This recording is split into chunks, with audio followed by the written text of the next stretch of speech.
Hello, in today's video I will show you two matches with Japanese. I will just speed the beginning up because it's just Dark Age. So classic Japanese stuff that I'm putting the house on the berries because it acts as a meal as well. And I'm not a Japanese player, so I'm not sure when should I upgrade the berry bush upgrade. I just thought I will just research it in feudal, so I will have 50% extra bonus gathering speed. And then try to just harvest the berries as quickly as possible. Anyway, what I'm trying to do is the following, to show you two examples of when blacksmith upgrades are useful. And in the first match, it will be just a demonstration, really.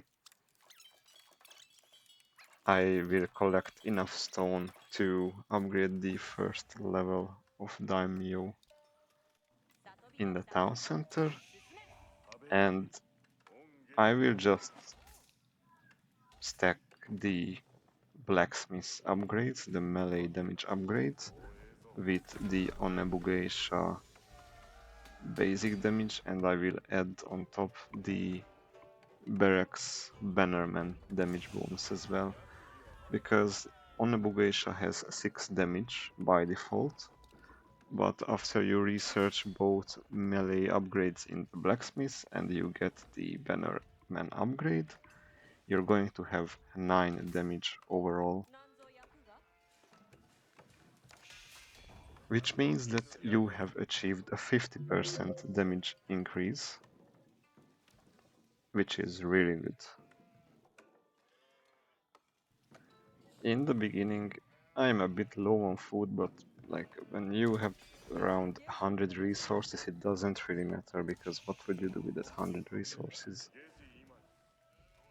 Anyway, I have upgraded now the berry bush gathering speed, and as you can see, I'm just building on a Bugeishas. What would happen if the opponent would have ranged units, a lot of ranged units? Then you could just add horsemen. Why? Because basically what's going to happen is that you will have a double frontline units, even though Onabugeishas have longer range than horsemen. So probably if the opponent would make spearmen, then your horsemen would be in the front line, but your horsemen are not really, well, something that you want to send into the opponent's spearmen anyway. They would just try to catch up to the ranged units.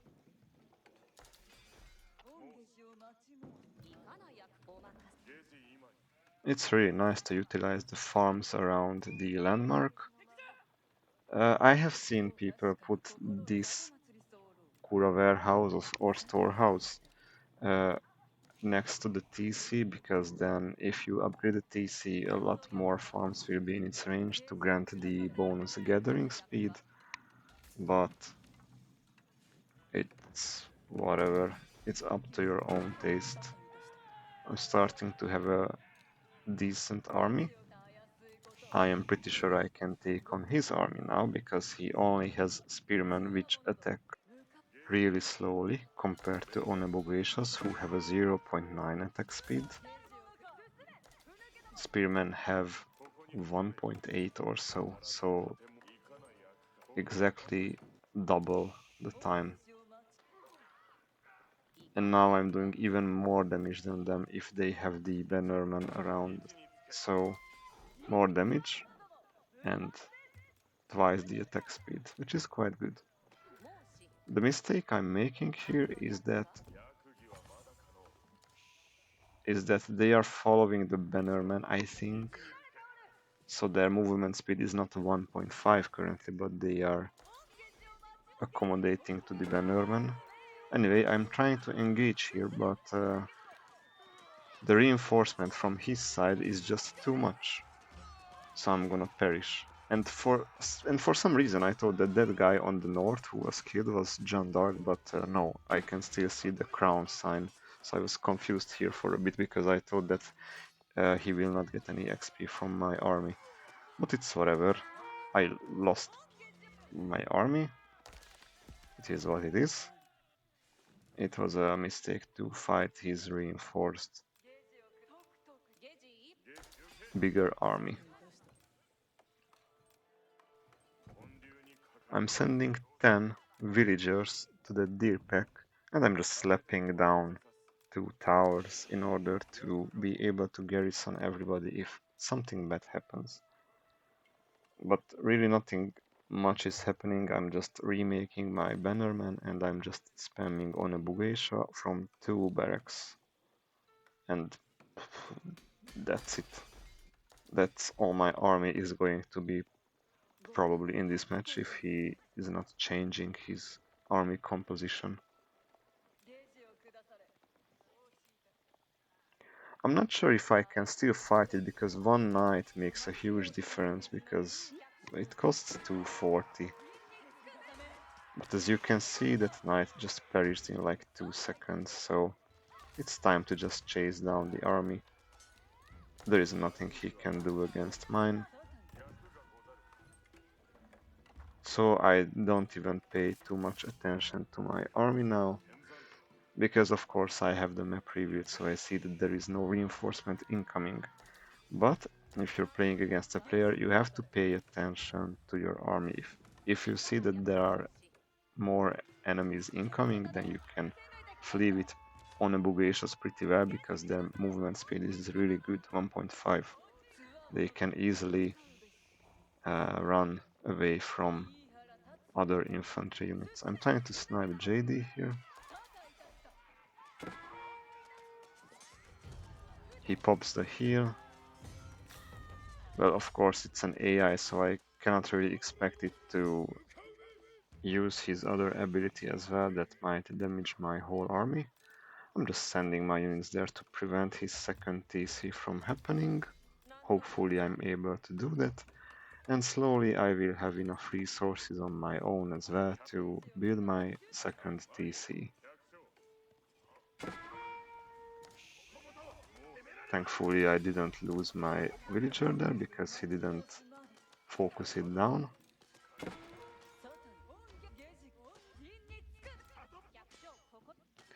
It's not in the TC range, so I'm just pulling this knight a bit closer. And as you can see, my army is overwhelming his whatever he has, because these guys are just massively overpowered with all the melee damage. And the only counter to this basically is to make a lot of archers, but that's the time when you also make horsemen to counter that. So, and even if you have, let's say, 2 TC, you don't have to spend 600 stone to upgrade your first TC to the second level of Daimyo. You can just use your second TC and upgrade that for like 175 stone, and you can get another bannerman from that as well. So as you can see, this knight is just melting. And I would say basically the match is pretty much over at this point because he lost a lot of villagers.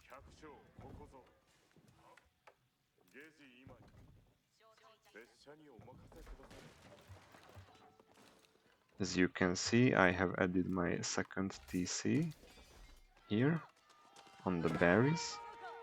I was wondering if I should go on the deer or the berries, but I didn't do the math, which is faster.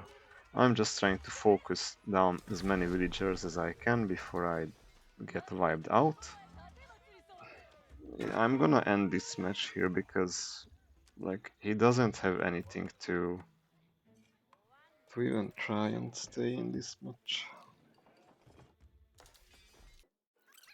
Alright, so the previous match was just a demonstration as I have said earlier.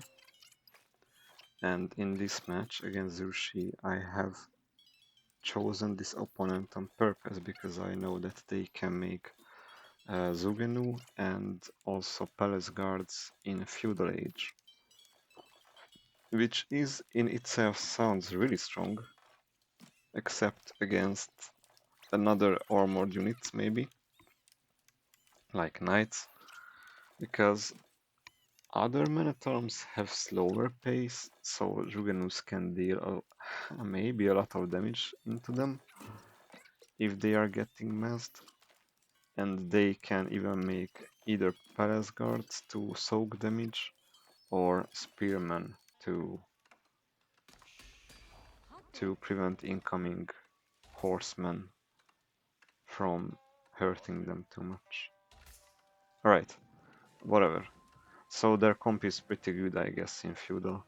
So what I'm going to do now is I'm not going the Kura storehouse, but rather I'm going with the Shinobi house, the Koka township, and I'm going to go Shinobis plus horsemen over time, because I don't want him to make ranged units and kite my own units, and it's just a safety net because Shinobis can deal with any melee units pretty well because their damage is through the roof. Even they have low HP, their damage is just very, very good.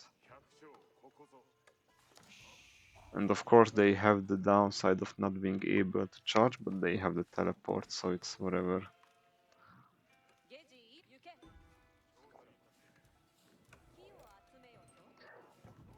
And it's even good if you just rush the berries in the beginning, because then you still have access to the safe sheep below your TC. So in this match I think I have researched maybe 1 or 2 levels of the berry bush gathering speed. I don't remember. But basically I'm just trying to mow down the bushes and then just go back to the safe food below the TC. Sometimes I had problems with resource management because, as I said, I'm not really playing Japanese. Just for the sake of the video, I just tried it like once or twice to see what sticks. So this is not a build order you should follow by heart. And I'm searching the level 2 of the melee damage just now. But since I don't have barracks, I'm not going to add the melee bannerman first.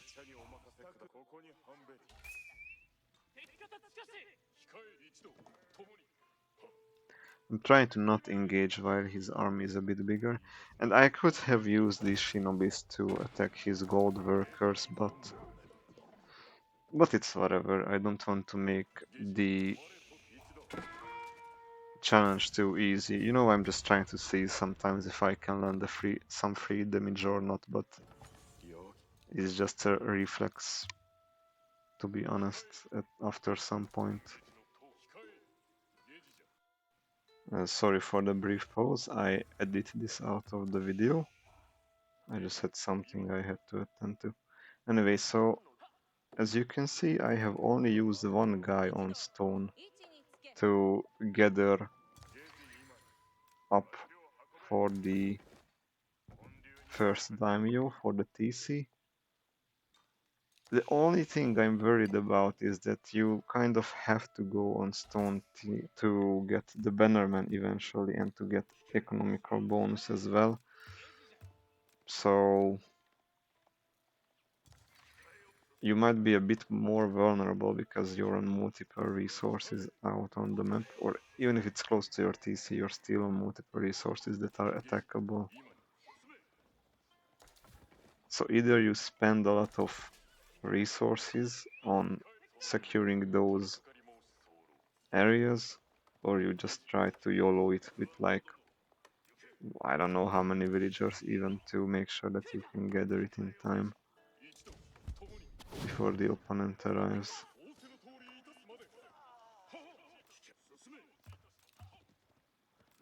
As you can see, I'm gathering a very promising army so far.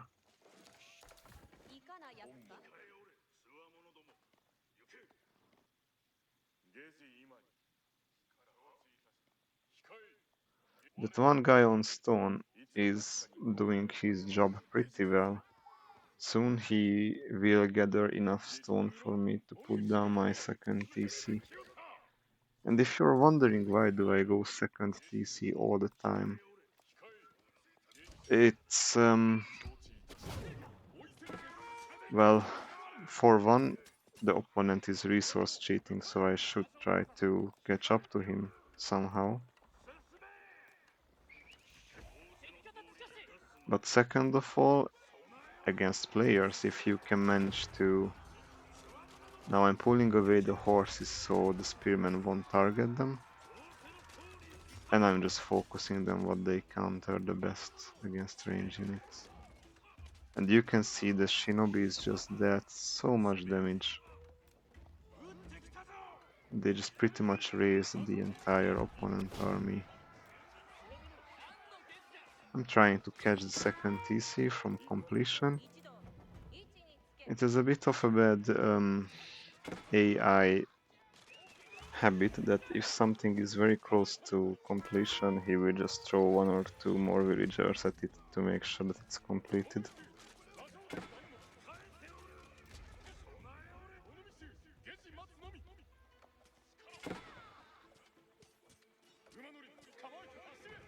But as you can see, I'm running away with that one low HP shinobi.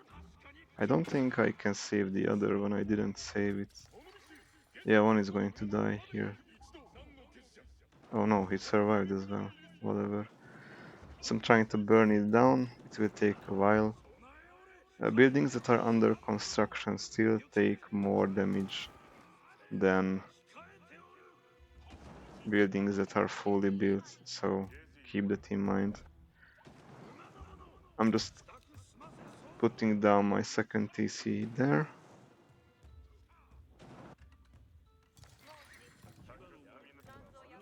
About the location, don't ask me, I could have just also put a wall there, but it's whatever. Yeah, against a player I would just also put a tiny wall there to connect the two forests. But also you can connect the forests a bit further away, because if you start cutting the trees, you can easily catch up to the small wall segment if they are connecting the two big forest areas, so there might be holes that you might not even notice in time.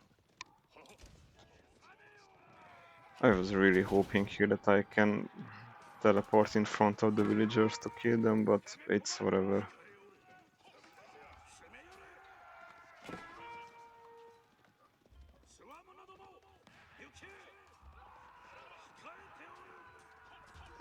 I don't want to overstay my welcome too much. I was wondering about if I should run into the right side, but I saw that he's trying to remake his second town center, so I tried to intercept it again. I'm trying to slowly age up, so I'm just gonna put some more on food and gold, because I think that I have more than enough villagers in order to try and just age up. And also he completes his second TC, which means over time he will be in the lead again if I let him make a lot of villagers. But as you can see, without anybody nearby, the town center is just an empty hole without defenses, so I thought that why not? I can just try and burn down the TC. Without resistance, it should be really easy.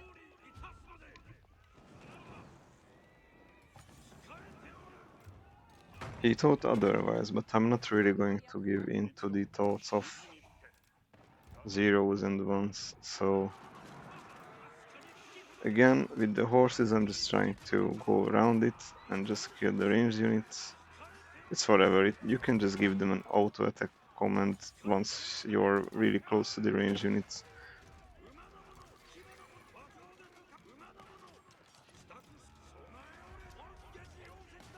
He doesn't really care that I'm killing his villagers, so it's whatever. It's getting close to a GG, but it's still not over yet. I'm just going to speed this part up a bit. As you can see, I'm trying to make farms around the TC because it has the daimyo gathering speed bonus. I have marched my army to the front guard so they can defend these poor villagers in case they get attacked. And I have added some more people on gold. I'm making the Temple of Equity, maybe? That's the name in English.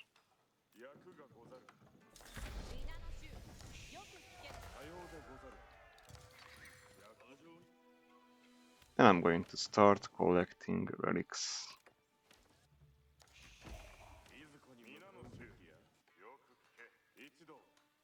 It's a bit of a mistake, I'm not producing villagers too well right now, but it's whatever. I'm putting down 2 more monasteries in the front because Japanese monks are generating gold if you are researching that circle-shaped thing that I have put in the queue, as you can see on the left side. If you research that circle, then all of your active monks are giving you 25 gold per minute, which means that it's some sort of a worse trade income, but for their population space, it's really good. I mean, they cost less, so I know that it's just a one-time cost versus long-term income, but since I'm well below population space for now, it doesn't really matter. And also they can heal your units, which is really, really good.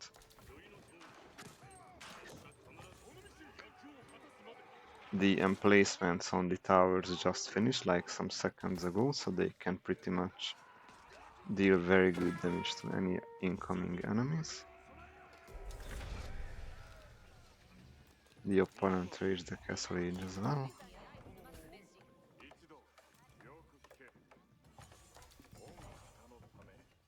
And now, since the space under my TC is pretty much gone, I'm just going to add farms behind my base. I could add farms at the second TC, but I think it's a bit more vulnerable.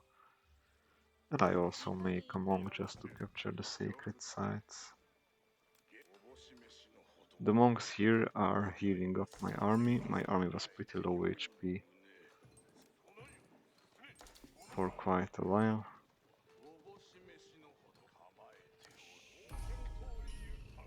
And even though this is just a quick relic grab, I thought that I'm not even gonna deposit it, but use its buff to buff up my army's damage and just take the fight.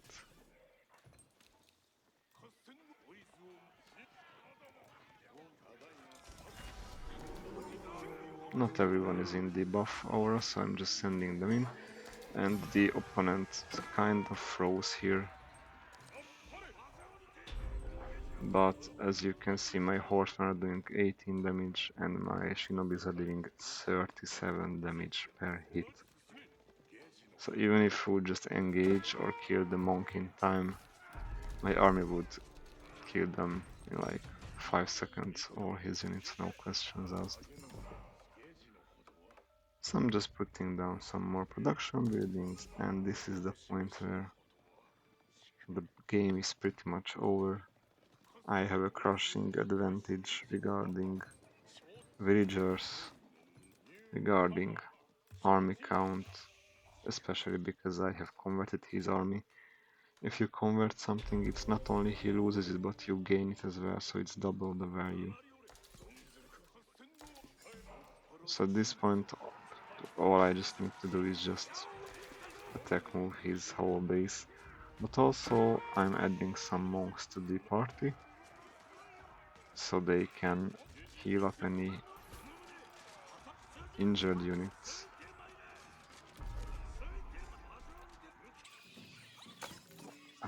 Honestly, there is nothing much to show in this video after this point.